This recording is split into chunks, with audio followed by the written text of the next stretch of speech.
ಇಲ್ಲಿ ಗ್ರಾಮಸ್ಥರು ಡೇಂಜರ್ ಪ್ರಯಾಣವನ್ನ ಮಾಡ್ತಾ ಇದ್ದಾರೆ. ನಿಟ್ಟೂರು ಸಿಂಗಾಪುರ ಸೇತುವೆ ನಿರ್ಮಾಣ ನೆನೆಗುದಿಗೆ ಬಿದ್ದಿರುವಂತ ಪರಿಣಾಮ ಸುತ್ತಮುತ್ತಲ ಗ್ರಾಮಸ್ಥರು ಪರದಾಟವನ್ನ ಪಡ್ತಾ ಇದ್ದಾರೆ. 2018ರಲ್ಲೇ ಭೂಮಿ ಪೂಜೆ ಆಗಿದೆ, ಆದರೆ ಕಾಮಗಾರಿ ಮಾತ್ರ ಶುರುವಾಗಿಲ್ಲ, ಕೆಲಸ ಶುರುವಾಗಿಲ್ಲ. ಪರಿತಪಿಸ್ತಾ ಇರೋದು ಯಾರು? ಆ ಊರಿನ ಜನ. ಸೇತುವೆ ಇಲ್ಲದೆ ದೋಣಿಯಲ್ಲೇ ಜನ ಸಂಚಾರವನ್ನ ಮಾಡ್ತಾ ಇದ್ದಾರೆ. ಪ್ರಾಣ ಕೈಯಲ್ಲಿ ಹಿಡ್ಕೊಂಡು ಪ್ರತಿ ಬಾರಿ ಸಂಚಾರ ಮಾಡಬೇಕು ಅಂತ ಅನಿವಾರ್ಯ ಪರಿಸ್ಥಿತಿ ಆ ಜನಕ್ಕಿದೆ. ಬಳ್ಳಾರಿ ಜಿಲ್ಲೆಯ ಸಿರುಗುಪ್ಪ ತಾಲೂಕಿನ ನಿಟ್ಟೂರು, ರಾಯಚೂರಿನ ಸಿಂಧನೂರು ತಾಲೂಕಿನ ಸಿಂಗಾಪುರ, ತುಂಗಭದ್ರಾ ನದಿಯಲ್ಲಿ ಜನ ಡೇಂಜರ್ ಪ್ರಯಾಣವನ್ನ ಮಾಡ್ತಾ ಇದ್ದಾರೆ. 80 ಕೋಟಿ ವೆಚ್ಚದಲ್ಲಿ ಸೇತುವೆ ಕಾಮಗಾರಿಗೆ 2018ರಲ್ಲೇ ಪೂಜೆ ಎಲ್ಲ ಮಾಡಿಬಿಟ್ಟಿದ್ದಾರೆ. ಆದರೆ ಕಾಮಗಾರಿ ಮಾತ್ರ ನೆನೆಗುದಿಗೆ ಬಿದ್ದಿದೆ. ನಿತ್ಯ ಜೀವ ಭಯದಲ್ಲೇ ದೋಣಿ ಮೂಲಕ ಜನ ಸಂಚಾರವನ್ನ ಮಾಡ್ತಾ ಇದ್ದಾರೆ. ನದಿಗೆ ಹೆಚ್ಚುವರಿ ನೀರು ಬಿಟ್ರೆ ದೋಣಿ ಸಂಚಾರನೂ ಬಂದ್ ಆಗ್ಬಿಡುತ್ತೆ. ಸಾಕಷ್ಟು ವರ್ಷಗಳಿಂದ ಸಮಸ್ಯೆ ಇದೆ, ಬಗೆಹರಿಸ್ಕೊಡಿ ಅಂತ ಜನಪ್ರತಿನಿಧಿಗಳಿಗೆ ಹೇಳಿದಾಗ ಭೂಮಿ ಪೂಜೆ ಮಾಡಿದ್ದಾರೆ. ಅದಾದ್ಮೇಲೆ ಯಾಕೆ ಬಂದಾಗಿದೆ ಕಾಮಗಾರಿ ಗೊತ್ತಿಲ್ಲ. ಸೇತುವೆ ನಿರ್ಮಾಣ ಮಾಡಿಕೊಡಿ ಆದಷ್ಟು ಬೇಗ ಅಂತ ಸಾಕಷ್ಟು ವರ್ಷಗಳಿಂದ ಬೇಡಿಕೆ ಇಟ್ಟಿದ್ರು. ಸೇತುವೆ ನಿರ್ಮಾಣಕ್ಕಾಗಿ ಚುನಾವಣೆಯನ್ನು ಬಹಿಷ್ಕಾರ ಮಾಡಿದ್ರು. ಜನಪ್ರತಿನಿಧಿಗಳ ನಿರ್ಲಕ್ಷ್ಯದಿಂದ ಸೇತುವೆ ಕೆಲಸ ಈಗ ನೆನೆಗೂದಿಗೆ ಬಿದ್ದಿದೆ. ಹಣ ಸ್ಯಾಂಕ್ಷನ್ ಆಗಿದೆ, ಭೂಮಿ ಪೂಜೆನೂ ಆಗಿದೆ, ಆದರೆ ಕಾಮಗಾರಿ ಮಾತ್ರ ನಡೀತಾ ಇಲ್ಲ, ನೆನೆಗುದಿಗೆ ಬಿದ್ದಿದೆ. ಪರಿಣಾಮ ದೋಣಿಯೇ ಇಲ್ಲಿ ಜನರಿಗೆ ಆಸರೆ ಆಗಿದೆ. ಬೈಕ್ಗಳನ್ನು ಕೂಡ ದೋಣಿಯಲ್ಲೇ ತಗೊಂಡು ಹೋಗ್ತಾ ಇದ್ದಾರೆ. ನೀರು ಜಾಸ್ತಿ ಬಂದರೆ ಅಲ್ಲಿ ದೋಣಿ ಸಂಚಾರನೂ ಬಂದ್ ಮಾಡಿಬಿಡ್ತಾರೆ. ಸಂಪರ್ಕನೂ ಕಷ್ಟ ಆಗ್ಬಿಡುತ್ತೆ ಜನರಿಗೆ. ನಿತ್ಯ ಸಂಚಾರಕ್ಕೆ ದೋಣಿ ಆಸರೆ ಆಗಿದೆ. ಪ್ರಾಣ ಕೈಯಲ್ಲಿ ಹಿಡ್ಕೊಂಡು ಪ್ರತಿದಿನ ಅವ್ರ ಪಾಪ ನದಿಯಲ್ಲಿ ಹೋಗಬೇಕಾಗಿದೆ. ಒಂದು ದಡದಿಂದ ಮತ್ತೊಂದು ದಡಕ್ಕೆ ಸಂಚಾರ ಮಾಡಬೇಕಾಗುತ್ತೆ. ಇನ್ನು ಬೋಟ್ ವ್ಯವಸ್ಥೆ ಇದೆ. ಅದೇ ನಾನು ಆಗಲೇ ಹೇಳ್ದಂಗೆ ನೀರಿನ ಪ್ರಮಾಣ ಜಾಸ್ತಿ ಆಗ್ಬಿಟ್ರೆ ಇಲ್ಲಿ ತುಂಗಭದ್ರಾ ನದಿಯಲ್ಲಿ, ಸೊ ಈ ಬೋಟನ್ನು ಕೂಡ ಅಲ್ಲಿ ಸ್ಟಾಪ್ ಮಾಡಿಬಿಡ್ತಾರೆ. ಡೇಂಜರ್ ಅಂತ ಹೇಳಿ, ಅಪಾಯಕಾರಿ ಅಂತ ಹೇಳಿ. 8 ವರ್ಷ ಕಳೆದರೂ ಕೂಡ ಸೇತುವೆ ನಿರ್ಮಾಣ ಆಗಿಲ್ಲ. ಈ ಬಗ್ಗೆ ಸ್ಥಳೀಯ ನಿವಾಸಿಗಳು ಏನು ಹೇಳ್ತಾ ಇದ್ದಾರೆ, ಯಾವ ಥರ ಸಮಸ್ಯೆ ಆಗಿದೆ ಅಂತ ಹೇಳಿದ್ದಾರೆ ನೋಡೋಣ. ವರ್ಷಕ್ಕೊಂದ್ಸರಿ 2 ಲಕ್ಷದಿಂದ 2.5 ಲಕ್ಷವರೆಗೆ ನೀರು ಬಿಡ್ತಾವೆ. ಆ ಸಮಯದಾಗ ರೈತರು ಈ ಕಡೆಯಿಂದ ಆ ಕಡೆ ಹೋಗೋರು, ಆ ಕಡೆಯಿಂದ ಈ ಕಡೆ ಹೋಗೋರು ಭಾಳಷ್ಟು ಜನ ಇರ್ತಾರೆ. ಭಾಳಷ್ಟು ನದಿ ಎಷ್ಟು ಹರಿತಿರ್ತಂದ್ರೆ ಈ ಮಟ್ಟಲಿಂದ ಆ ಮಟ್ಟಕ್ಕೆ ಫುಲ್ಲು ನೀರು ಹರಿತಿರ್ತೈತೆ. ಆ ಟೈಮ್ದಾಗ ಈ ಥರ ಬೋಟ್ನಾಗಲ್ಲಿ ಎರ್ಗಲ್ಲಾಗ ಹೋಗೋಕೆ ಜನಕ್ಕೆ ಭಾಳ ತೊಂದರೆ ಆಗ್ತೈತೆ. ಮತ್ತು ಅನಿವಾರ್ಯ ಹೋಗ್ಲೇಬೇಕಂದ್ರೆ ಬೋಟ್ನಾಗೆ ಹೋಗ್ಬೇಕು, ಬೇರೆ ದಾರಿ ಇರೋಂಗಿಲ್ಲ. ಈ ಒಂದು ಬ್ರಿಡ್ಜ್ ಆಯ್ತಂದರೆ ಕಾಟಿಗೆ, ಕೊಪ್ಪಳ, ಗಂಗಾವತಿ ಇಲ್ಲಿಂದ ಮೇನ್ ರೋಡ್ ಆಗುತ್ತೆ. ಮತ್ತು ಇಲ್ಲಿ ನಿಟ್ಟೂರು ಅಂತ ಏನಿದೆಲ್ಲ, ನಿಟ್ಟೂರು ಸಿಂಗಾಪುರಕ್ಕೆ ಮೇನ್ ರಸ್ತೆಯಿಂದ ಈ ಬ್ರಿಡ್ಜ್ ಆಗೋದ್ರಿಂದ ಒಂದು 3 ಕಿಲೋಮೀಟ್ರಿಗೆ ದಾಟ್ಬಿಡ್ತೀವಿ. ಇಲ್ಲಿ ಈ 3 ಕಿಲೋಮೀಟ್ರ್ ದಾಟ್ಬಿಟ್ರೆ ಒಂದು 15-20 ಕಿಲೋಮೀಟ್ರ್ ನಾವು ಕಾಟಿಗೆ ಹೋಗ್ತು ಸೀದಾ. ಎಲ್ಲರೂ ಈ ಸಂಸದರು ಎಲ್ಲರೂ ಬರೀ ಹೇಳೋದ್ರಲ್ಲೇ ಆಗ್ತಾಯಿದೆ, ಮಾಡ್ತಾ ಇಲ್ಲ ಸರ್. ಅತಿ ಹೆಚ್ಚು ನೀರು ಬಂದಾಗ ಮಾತ್ರ ಇನ್ಸಿಡೆಂಟ್ ಆಗುತ್ತೆ. ಯಾಕಂದರೆ ಬೋಟಿಗೂ ಅದು ವೆಹಿಕಲ್ ಥರನೇ, ಅದು ಅವರು ಈಗ ಪೊಲೀಸರು ಮುನ್ನೆಚ್ಚರಿಕೆ ಕೊಡ್ತಾರೆ. 2 ಲಕ್ಷ 2.5 ಲಕ್ಷ ನೀರು ಬಿಟ್ಟಾಗ ಬೋಟನ್ನು ಬಿಡಬಾರ್ದು ಅಂತೇಳಿ ಮಟ್ಟಕ್ಕೆ ಹಲವಾರು ಬೇರೆ ಕಡೆಗೆಲ್ಲ ಇದನ್ನು ತಿಳಿಸಿಕೊಟ್ಟು ಆದಷ್ಟು ಶೀಘ್ರದಲ್ಲಿ ಇದನ್ನು ರೆಡಿ ಮಾಡಿಸ್ಕೊಡ್ಬೇಕಂತ ತಮ್ಮೆಲ್ಲ ಮನೆ. ಈಗ ಸರ್ಕಾರ ಮೊದಲಿಗೆಲ್ಲ ನಾವು ಏನು ಒತ್ತಾಯ ಮಾಡಿ ಅವೆಲ್ಲ ಪ್ರಾವಿನ್ಷಿಯಲ್ ಕೊಟ್ಟಿದ್ದೀವಿ. ಕೊಟ್ಟರೆ ಇನ್ನೂ ಇದುವರೆಗೂ ಸರ್ಕಾರ ಎಚ್ಚೆತ್ತುಕೊಂಡಿಲ್ಲ. ಮುಂದೆ ಏನಾದರೂ ಜನಗಳಿಗೆ ಸಮಸ್ಯೆನ ಒಳ್ಳೆಯದು ಅಭಿಪ್ರಾಯ ಮಾಡಬೇಕಂದ್ರೆ ನಾಳೆ ಮಾನ್ಯ ಸಿದ್ದರಾಮಯ್ಯ ಸಾರಿಗೆ ನಾನು ಏನು ಮಾಡಿದ್ವಿ, ಒಂದು ಲೆಟ್ರ್ ಬರೆದಿದ್ದೀವಿ. ಲೆಟ್ರ್ ಬರೆದ್ರೆ ಅವ್ರು ಏನು ಕೇರೆ ಅಂತ ಇಲ್ಲ. ಇಲ್ಲಿ ಯಾವನ ರಾತ್ರಿ ಏನಾನ ಜನರಿಗೆ ತೊಂದರೆ ಆಯ್ತು ಅಂದ್ರೆ ಹಾಸ್ಪಿಟ್ಲಿಗೆ ಹೋಗೋಕೆ ಆ ಕಡೆ ಸಿಂಧನೂರಿಗೆ ಹೋದ್ರೆ ಅಲ್ಲಿ ಜಿಲ್ಲಾ ಆಸ್ಪತ್ರೆ ಇಲ್ಲ, 100-120 ಕಿಲೋಮೀಟ್ರ್ ರಾಯಚೂರಿಗೆ ಹೋಗ್ಬೇಕು. ಹಿಂಗೆ ರೌಂಡ್ ಬರ್ಬೇಕಾದ್ರೆ 100-120 ಕಿಲೋಮೀಟ್ರ್ ಬಳ್ಳಾರಿಗೆ ಬರಬೇಕು. ಭಾಳ ಜನರಿಗೆ ತೊಂದರೆ ಆಗ್ತಾಯಿದೆ. ಈ ಬ್ರಿಡ್ಜ್ ಆಯ್ತಂದ್ರೆ ಭಾಳ ಅನುಕೂಲ ಆಗುತ್ತೆ. ಇವರು ಜನಪ್ರತಿನಿಧಿಗಳು ಅದು ಕರೆಕ್ಟಾಗಿ ಡೈರೆಕ್ಷನ್ ಕೊಟ್ಟು ಅದನ್ನ ಆ ಹಣನ ಒಂದು ತೆಗೆದುಕೊಂಡು ಬ್ರಿಡ್ಜ್ ಮಾಡೋಕೆ ಅನುಕೂಲ ಮಾಡಿಕೊಟ್ರೆ ಭಾಳ ಬೇಗ ಬ್ರಿಡ್ಜು ಮುಗಿಸ್ಬೋದು.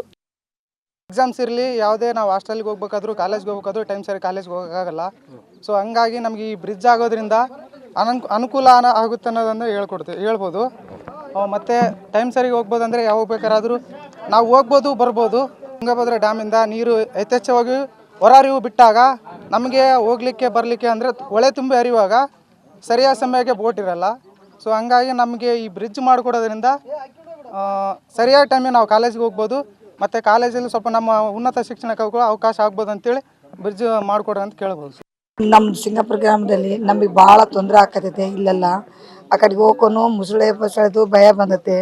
ಅದಕ್ಕಾಗಿ ನಮಗೆ ಇಲ್ಲಿ ಸವಲತ್ತಾಗಿ ಒಂದು ಬ್ರಿಡ್ಜ್ ಮಾಡಿಕೊಟ್ರೆ ಆ ಕಡೆಗೆ ಹೋಗಿ ಆ ಏರಿಯಾದಲ್ಲಿ ಹೋಗಿ ನಮಗೆ ಒಂದು ಯಾವುದೇ ವ್ಯವಹಾರ ಮಾಡೋದಾಗಲಿ, ಒಂದು ಕೂಲಿ ಕೆಲಸ ಆಗಿರಲಿ, ಮಾಡ್ಬೇಕು ಅನ್ನೋದು ನಮಗೆ ಐತಿ. ಆದ್ರೆ ಇದು ಟೈಮ್ ಸರಿಗೆ ಬೋಟ್ ಇಲ್ಲ ನಮಗೆ.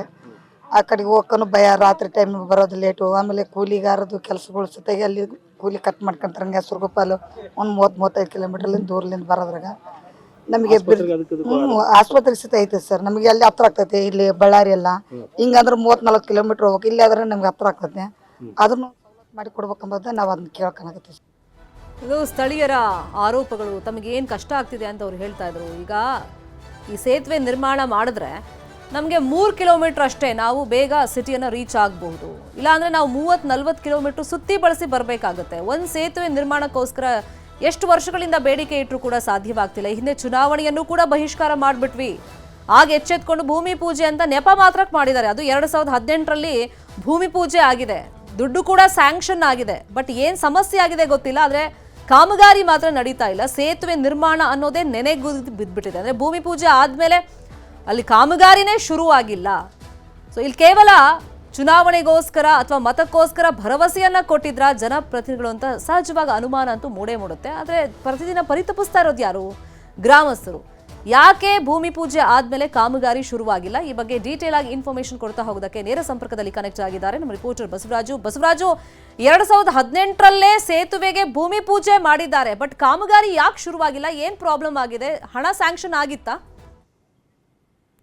ಶರ್ಮಿತಾ, ಇದು ಬಳ್ಳಾರಿ ಜಿಲ್ಲೆ ಸಿರುಗುಪ್ಪ ತಾಲೂಕಿನ ನಿಟ್ಟೂರು ಮತ್ತು ರಾಯಚೂರು ಜಿಲ್ಲೆ ಸಿನ್ನೂರು ತಾಲೂಕಿನ ಸಿಂಗಾಪುರ್ ನಡುವಿರ್ತಕ್ಕಂಥ ತುಂಗಭದ್ರಾ ನದಿಗೆ ಸೇತುವೆ ನಿರ್ಮಾಣ ಮಾಡ್ಬೇಕನ್ನೋದು ಬಹುದಶಕಗಳ ಕೂಡ ಬೇಡಿಕೆ ಆಗಿರ್ತಕ್ಕಂಥದ್ದು. ಈ ಭಾಗದ ಜನರು ಕೂಡ ಹಲವು ವರ್ಷಗಳಿಂದ ಕೂಡ ನಿರಂತರ ಹೋರಾಟವನ್ನು ಕೂಡ ನಡೆಸ್ಕೊಂಡು ಬಂದಿರತಕ್ಕಂಥದ್ದು. ಆದ್ರೆ ಇದುವರೆಗೂ ಕೂಡ ಸೇತುವೆ ಕಾಮಗಾರಿ ಕೂಡ ಆರಂಭ ಆಗಿಲ್ಲ.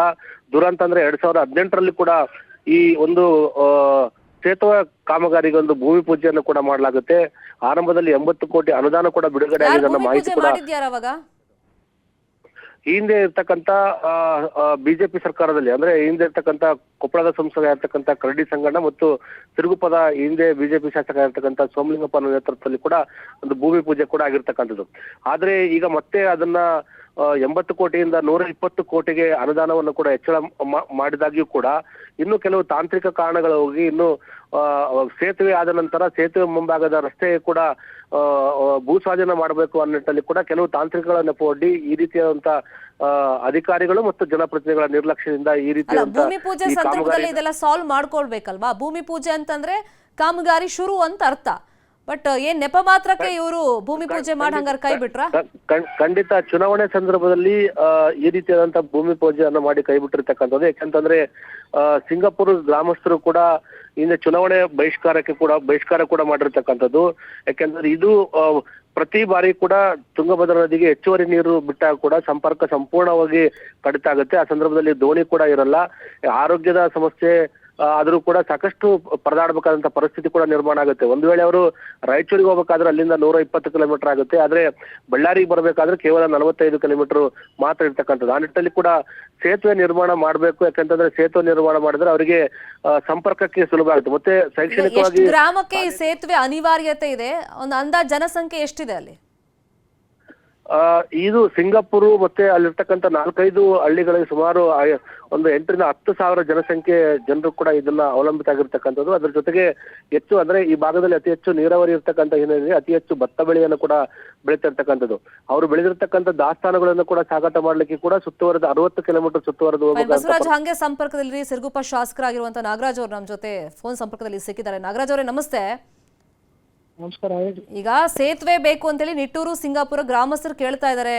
2018ರಲ್ಲೇ ಅಂದ್ರೆ ಭೂಮಿ ಪೂಜೆ ಆಗಿತ್ತು, ಕಾಮಗಾರಿ ಶುರುವಾಗಿಲ್ಲ. ಏನ್ ಸಮಸ್ಯೆ ಆಗ್ತಿದೆ? ಸಾರಿ ಮೇಡಮ್, 17-18ರಲ್ಲಿ ಸ್ಯಾಂಕ್ಷನ್ ಆಗಿತ್ತು ಅಷ್ಟೇ, ಆಗಲಿ ಅಪ್ರೂವಲ್ ಆಗಿತ್ತು. ಭೂಮಿ ಪೂಜೆ ನಾವು ಮಾಡಿಲ್ಲ. ಅಲ್ಲ ನೀವಲ್ಲ, ಸಂಸದರು ಮಾಡಿದ್ರಂತ ಅವಾಗ.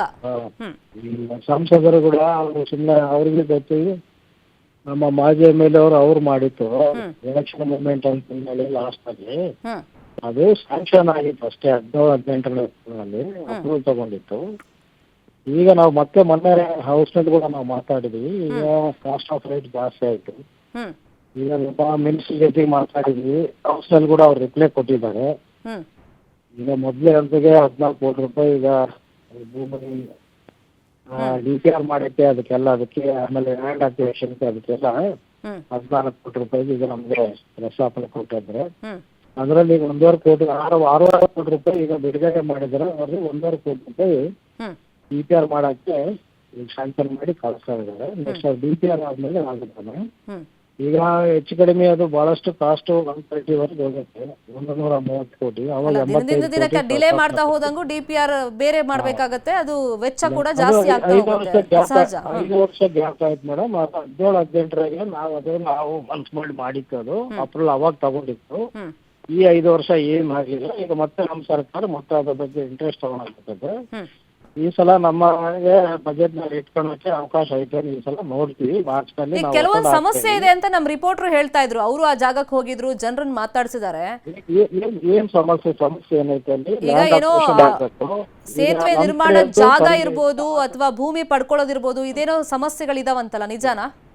ಹೌದೌದು, ನಮ್ ಕಡೆ ಏನು ತೊಂದರೆ ಇಲ್ಲ ಮೇಡಮ್. ನೇತೂರಿ ಸೈಡ್ ಎಲ್ಲ ಐತೆ. ಆ ಕಡೆ ಮುಕ್ಕುಂದ ಆ ಕಡೆ ಬರುತ್ತಲ್ಲ, ಆ ಸೈಡ್ ಸ್ವಲ್ಪ ಭೂಮಿ ಕೊಡಕ್ಕೆ ಸ್ವಲ್ಪ ಇದಾಗ್ತೈತೆ. ನಮ್ಮ ಸರ್ಕಾರಿ ಭೂಮಿ ಕೂಡ ನೋಡ್ತಾ ಇದ್ದಾರೆ.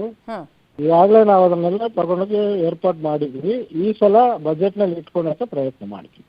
ದಯವಿಟ್ಟು ಈ ಸಮಸ್ಯೆ ಕಡೆ ಗಮನ ಕೊಡ್ಬೇಕು ಸರ್. ಯಾಕಂದ್ರೆ ನಾವು ಮಕ್ಕಳು, ಕೆಲವೊಂದು ಮಹಿಳೆಯರನ್ನ ನೋಡ್ತಾ ಇದ್ವಿ, ಪಾಪ ಜೀವ ಕೈಯಲ್ಲಿ ಹಿಡ್ಕೊಂಡು ಆ ನದಿ ದಾಟ್ಬೇಕು ಅವರು. ಇನ್ ಮಳೆಗಾಲದಲ್ಲಿ ಹೆಂಗ್ ಸಮಸ್ಯೆ ಆಗ್ಬೋದು ಅಂತ ನಾವ್ ಇಮ್ಯಾಜಿನ್ ಮಾಡ್ಕೊಳ್ಬಹುದು. ನಿಮ್ದೇ ಸರ್ಕಾರ ಇದೆ, ನಿಮ್ ಕೈಯಲ್ಲಿ ಅಧಿಕಾರ ಇದೆ, ಜನಸೇವೆ ಮಾಡಕ್ ನಿಮ್ಗೆ ಅವಕಾಶ ಸಿಕ್ಕಿರೋದ್ರಿಂದ ದಯವಿಟ್ಟು ಮಾಡ್ಕೊಡಿ ಸರ್.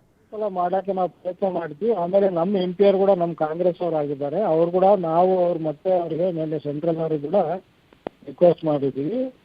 ಅವ್ರಿಗೆ ಕೂಡ ನಾವು ಪ್ರಸ್ತಾಪನೆ ಕೊಟ್ಟಿದ್ವಿ. ಯಾರ್ದಾಗ್ಲಿ ಅವ್ರದ್ದಾಗ್ಲಿ ನಮ್ಗೇನೋ ಯಾರು ಗ್ರಾಂಟ್ ಬಂದು ಕೊಡ್ತಾರೋ ಮಾಡ್ತೀವಿ. ನಮ್ಮ ಸತೀಶ್ ಜಾರಕಿಹೊಳಿ ಸಾಹೇಬ್ರು ಸ್ವಲ್ಪ ಇಂಟ್ರೆಸ್ಟ್ ತೋರಿಸ್ತಾ ಇದ್ದಾರೆ. ಅವರು ಇದರಲ್ಲಿ ಅನುದಾನ ಕೊಡ್ತೀವಿ ಅಂತ ಹೇಳಿದ್ದಾರೆ. ನೋಡ್ಬೇಕು ಮೇಡಮ್, ಈ ಸಲ ಬಜೆಟ್ ನಲ್ಲಿ ಅದನ್ನ ಇಲಾಖೆ ಪ್ರಸ್ತಾಪನೆ ಕೊಟ್ಟಿದ್ದೀನಿ. ಈ ಸಲ ಏನಾಗುತ್ತೆ ನೋಡೋಣ. ಒಟ್ಟು 14 ಕೋಟಿ ರೂಪಾಯಿ ಅಂತೂ ಈ ಸಲ ನಮಗೆ ಬಿಡುಗಡೆ ಮಾಡಿದ್ದಾರೆ DPRಗೆ, ಅದಕ್ಕೆಲ್ಲ ಲ್ಯಾಂಡ್ ಅಕ್ವಿಸಿಷನ್ಗೆ. ಅದರಲ್ಲಿ 6 ಕೋಟಿ ರೂಪಾಯಿ ಈಗ ಮೊದಲಂತ ದುಡ್ಡು ಬಿಡುಗಡೆ ಮಾಡ್ತಾರೆ. 1.5 ಕೋಟಿ ರೂಪಾಯಿ ಈಗ ನಮಗೆ DPR ಮಾಡಕ್ಕೆ ಕೊಡ್ತಾರೆ. Fine sir. ಈಗ ಬಜೆಟ್ ತನಕ ಅಂತ ನೀವು ಟೈಮ್ ಕೇಳಿರೋದ್ರಿಂದ ನೋಡೋಣ ಸರ್, ಇನ್ನೊಂದು 2-3 ತಿಂಗಳಲ್ವಾ, ನಾವು ಫಾಲೋ ಅಪ್ ಖಂಡಿತ ಮಾಡ್ತೀವಿ. ಮಳೆಗಾಲಕ್ಕೂ ಮುಂಚೆ ಅಟ್ಲೀಸ್ಟ್ ಜನರಿಗೆ ಒಂದು ಸಮಾಧಾನ ಆಗೋ ರೀತಿಯಲ್ಲಿ ಈ ಸಮಸ್ಯೆಗೆ ಪರಿಹಾರ ಸಿಗೋ ನಿಟ್ಟಿನಲ್ಲಿ ಒಂದು ಮೊದಲ ಹೆಜ್ಜೆನಾದರೂ ಇಡಬೇಕು ಅನ್ನೋದು ನಮ್ಮ ಆಶಯ sir. Thank you so much ಮಾತಾಡಿದ್ದಕ್ಕೆ.